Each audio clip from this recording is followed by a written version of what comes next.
Bien, hermanos, buenas noches. Vamos a iniciar nuestro curso no con nuestro curso.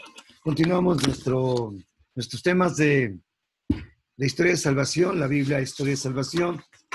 Y buenas tardes a todos. Vamos a iniciar con una oración invocando precisamente sobre un maravilloso, de la intercesión maravillosa de María. Hoy recordando que celebramos a nuestra Santísima Virgen María en esta advocación maravillosa de nuestra Virgen de Rosario, que sabemos la historia maravillosa de que se venció esa batalla importante. Pues hoy tenemos muchas batallas y vamos a pedirle a nuestra Madre Santísima que nos siga librando esa batalla tan difícil que es la batalla que hoy tenemos en nuestra sociedad moderna contra todo lo que está pasando, esa cultura de muerte, esa cultura de descartar, como dice el Papa hoy, como está diciendo en este documento, en esta nueva encíclica que ha escrito. Pues vamos a iniciar, hermanos, los invito que participemos y vamos a iniciar en el nombre del Padre, del Hijo y del Espíritu Santo. Amén. Alégrate María, llena eres de gracia, el Señor está contigo, bendita eres entre todas las mujeres y bendito es el fruto de tu vientre, Jesús. Santa María, Madre de Dios y Madre nuestra, ruega por nosotros pecadores, ahora y en la hora de nuestra muerte. Amén. Pues comenzamos en nombre del Padre, del Hijo y del Espíritu Santo. Amén. Recordemos, soy el Padre José Jorge García Arroyo, de esta parroquia de San Antonio de Padua. Estamos compartiendo con ustedes este breve curso de Historia de Salvación, muy sencillo, muy práctico. Y hoy nos toca ver 2.9.2, Iglesia Católica y Desarrollo. Yo estaré con ustedes todos los días hasta el fin del mundo. Bien, pues ¿cuál es en nuestra reunión que tenemos hoy? Pues tenemos recuerden lo que nos dijo Jesús en Mateo 28:20. Yo estaré con ustedes todos los días hasta que se termine el mundo. Y pues bueno, en la reunión anterior hicimos un recorrido histórico sobre el nacimiento de la Iglesia Católica. Para recordar, puedes contestar ahí en el WhatsApp, tanto de YouTube que vamos a subir más adelante, o aquí ahorita en nuestra sesión de Face, que ojalá nos aguante nuestras redes sociales, nuestra capacidad de Internet. Y bueno, la pregunta es, ¿cuáles son las características de la Iglesia fundada por Cristo y por qué? Son 4 y por qué. Es muy importante esta parte, ¿no? Y vamos ahora a la sesión 13ª de nuestro curso. ¿Cuál es el objetivo de esta? Es continuar con la historia del desarrollo de la Iglesia primitiva para entender su evolución hasta nuestros días. Entonces, como aprendimos en la sesión pasada, la Iglesia tuvo inicios muy difíciles. Primero,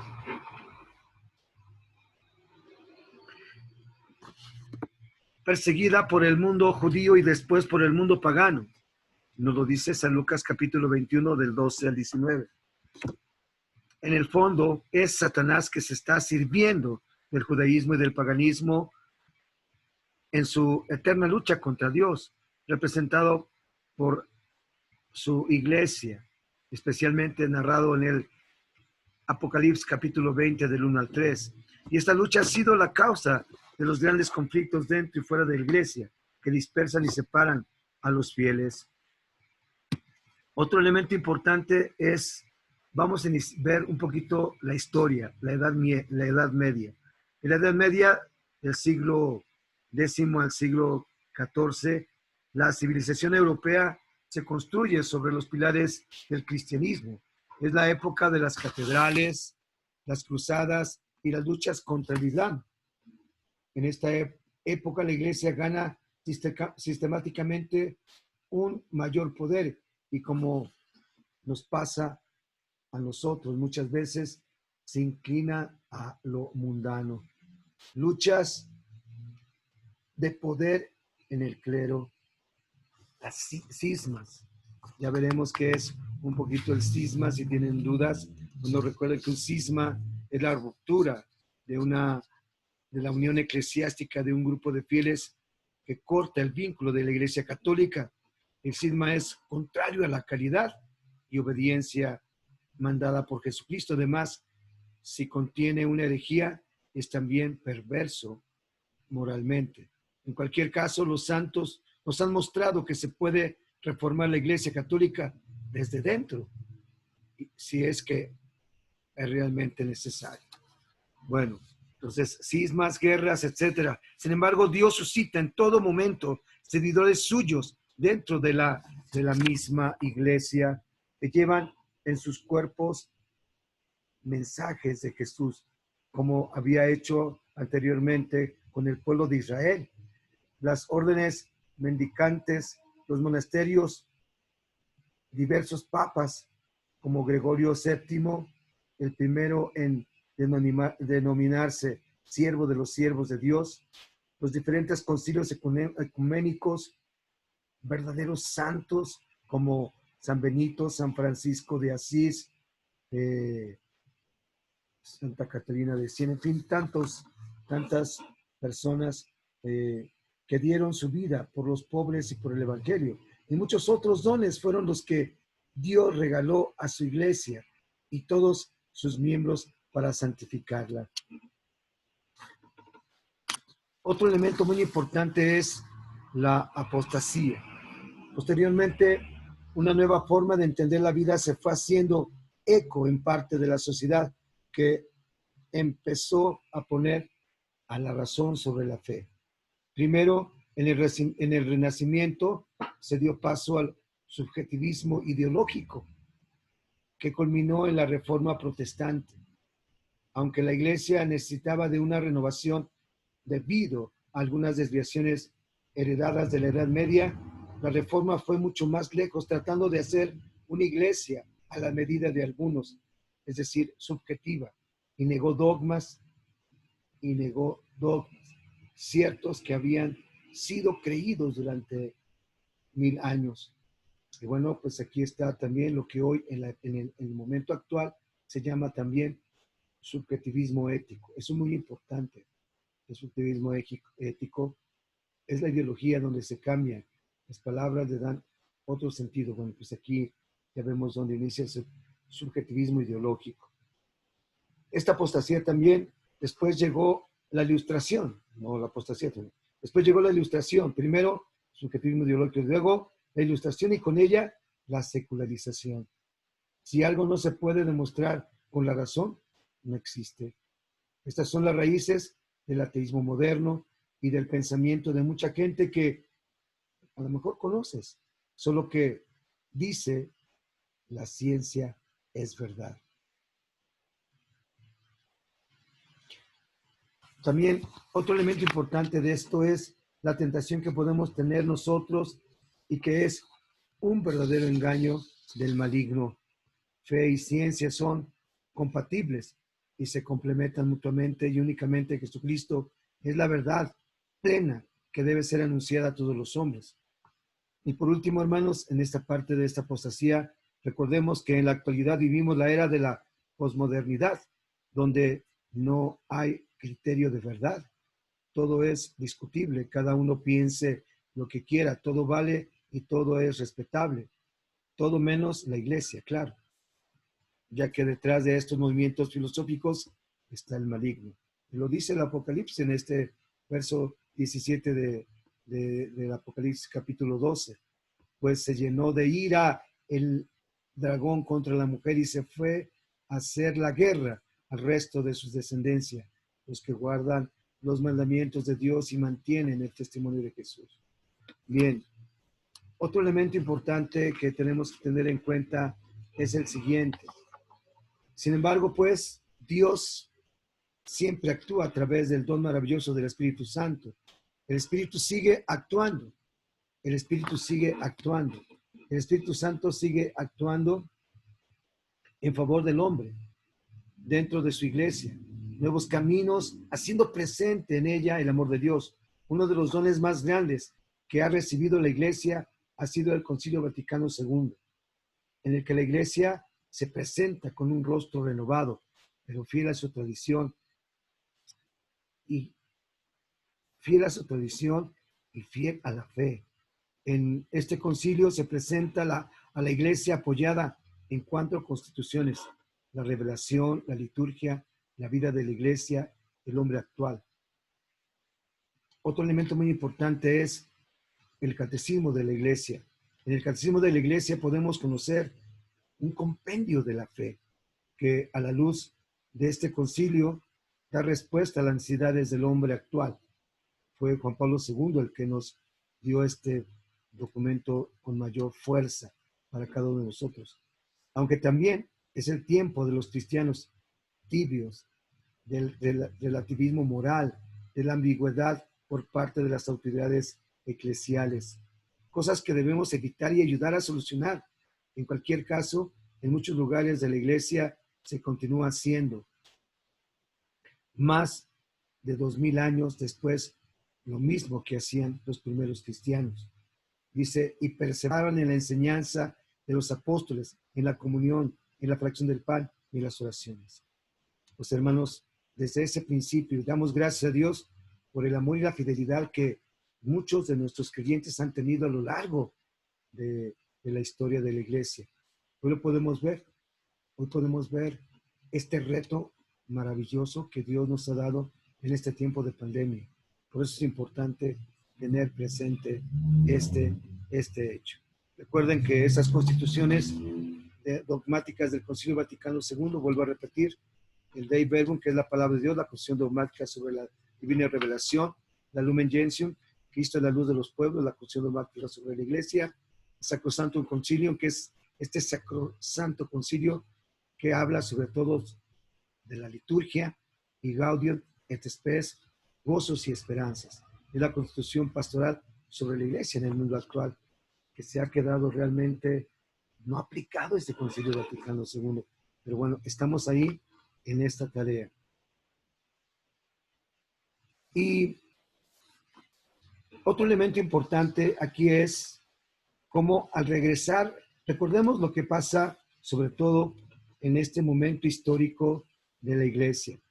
Al regresar Jesús con poder y gloria, cuando Jesús regrese con poder y gloria, lo que ya en Mateo 22, 20, 30, la resurrección de los muertos, cuando Corintios en 15, 42, 44 nos habla de esa resurrección y el juicio final, que nos lo presenta Mateo en el capítulo 25, 31, 46, sobre apartar a la izquierda y a la derecha. Estuve enfermo, estuve en la cárcel, estuve desnudo, estuve sin comer, estuve sin beber. Y tú me ayudaste. ¿Cuándo? Cuando lo hiciste como más pequeño. Bueno, las obras de misericordia ahí están plasmadas.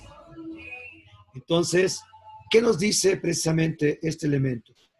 Al regresar Jesús con poder y gloria, habrá la resurrección de los muertos y el juicio final. Será el acto culminante de la historia y la consumación del reino inaugurado por Cristo. Mientras tanto, ¿qué tenemos que hacer?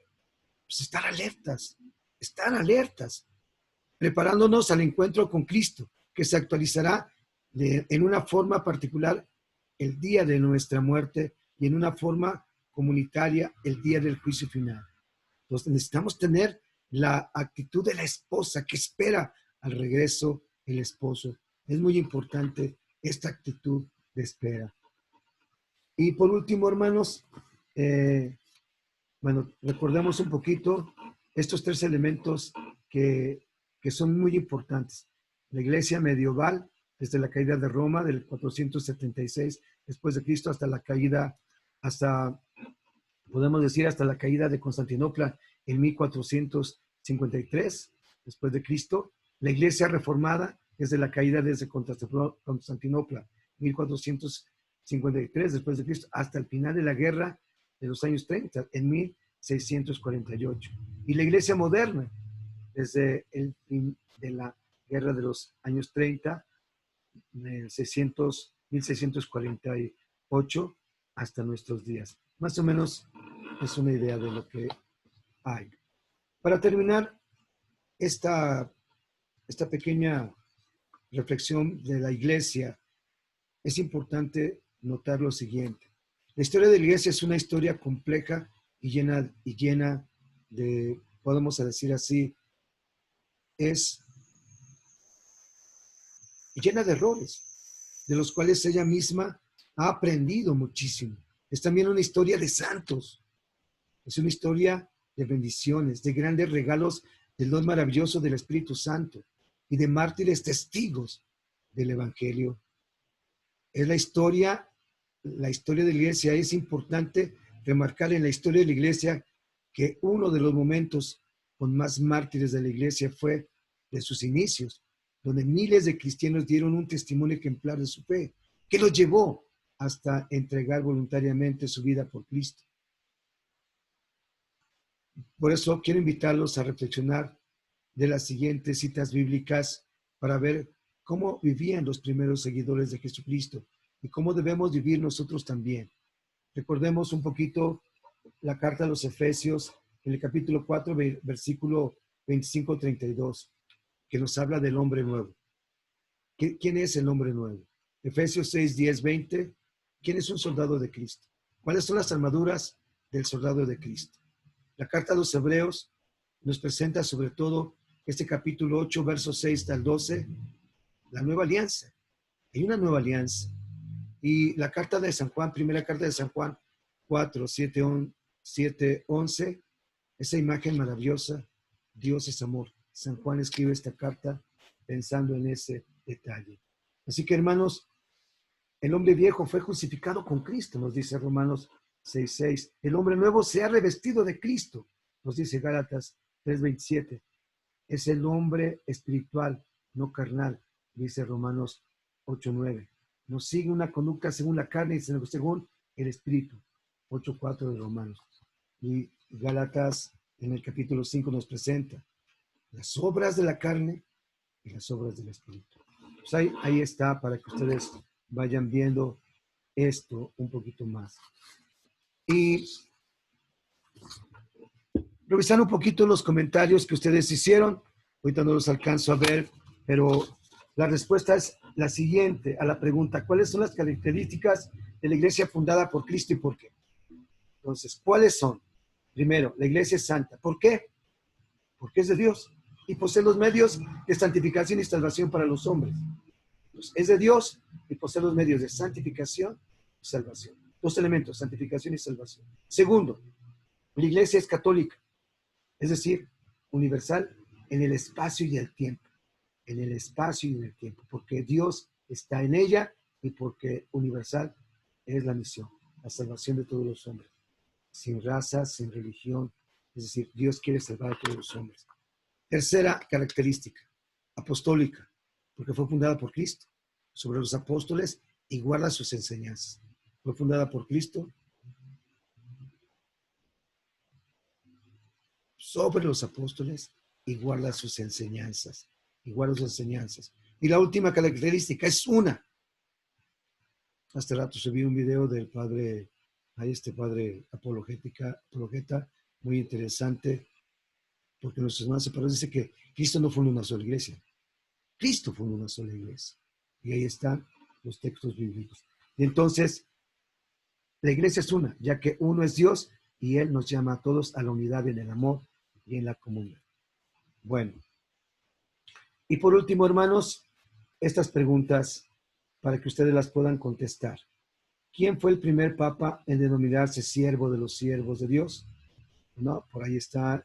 Las filminas voy a subir en un momento a YouTube las filminas, bueno, las diapositivas, perdón. Yo todavía soy de la época antigua, había filminas, ahora ya son diapositivas.